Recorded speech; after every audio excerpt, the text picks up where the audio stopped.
you certainly can't predict the market by reading the daily newspaper. That is for sure. And you certainly can't predict the market by listening to me. People, because they can make decisions every second in stocks, whereas they can't with farms, they think an investment in stocks is different than an investment in a business or an investment in a farm or an investment in an apartment house. But it isn't. Now coronavirus is front and center. Something else will be front and center 6 months from now, and a year from now, and 2 years from now. The real question is where are these businesses going to be 5 and 10 and 20 years from now? Some of them will do sensationally, some of them will disappear, and overall, I think America will do very well. It has since 1776. We just watched the Nevada caucus. Bernie Sanders walked away with the most delegates after that. He looks to be as the clear frontrunner for the nomination for the Democrats this time around. You have long been a supporter of the Democratic Party. What do you think? Well, I think I'm going to wait and see who gets the nomination. But I'm a Democrat, but I'm not a card-carrying Democrat. And I've voted for Republicans. I've contributed to Republicans. A year ago, we had asked you about Michael Bloomberg, and you had said that if he ever entered the race, he was somebody you would support. Would you support him? Is he your candidate? Well, I would certainly vote for him. I don't think another billionaire supporting him would be the best thing to announce. But sure, I would have no trouble voting for Mike Bloomberg. I would say this in terms of Sanders.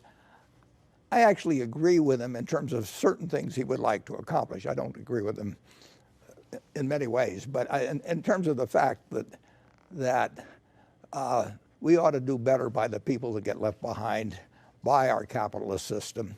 I don't think we should kill the capitalist system in the process. Alan Buckey writes in a letter. He says, if Michael Bloomberg becomes the Democratic candidate, would you consider buying his company? No. I can give you a categorical answer to that.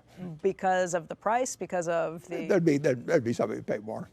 We do not understand at all what the outcome will be in a world where $13 trillion is being borrowed at less than zero. You know, the 10-year, speaking of these low rates, just a little bit ago hit its lowest yield since July of 2016 this morning. I think it was 1.377%. We're back at 1.396%. But 10-year rates below 1.4%. Yeah. Would you have anticipated this?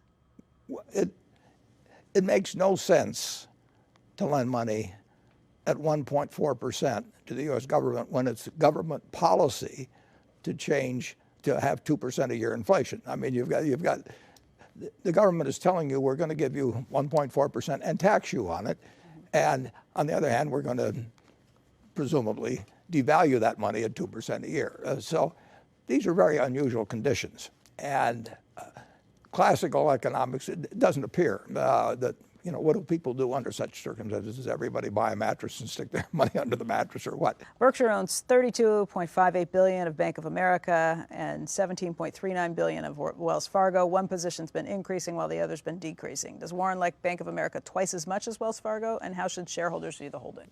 I think they've seen that we bought Bank of America and we've sold some Wells Fargo.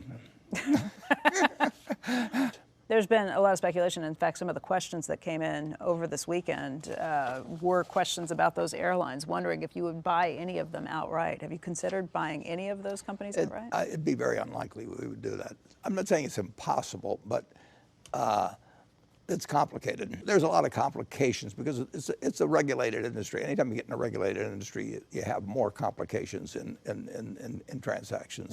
Lucas writes in, he said, did Justin Sun change your mind on cryptocurrencies? For anybody who doesn't know, Justin Sun bought the dinner or the lunch that you just had from the last Glide Foundation fundraiser.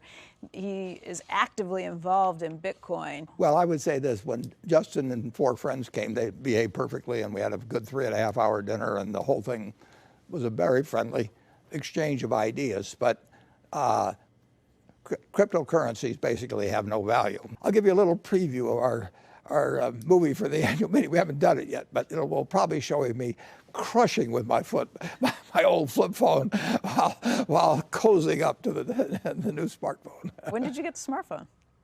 I've been given several of them, but including by Tim Cook. One finally stuck?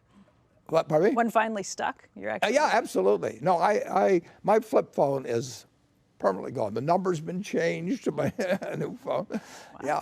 That's impressive. I mean, you're looking at an 89-year-old guy that's barely beginning to be with it.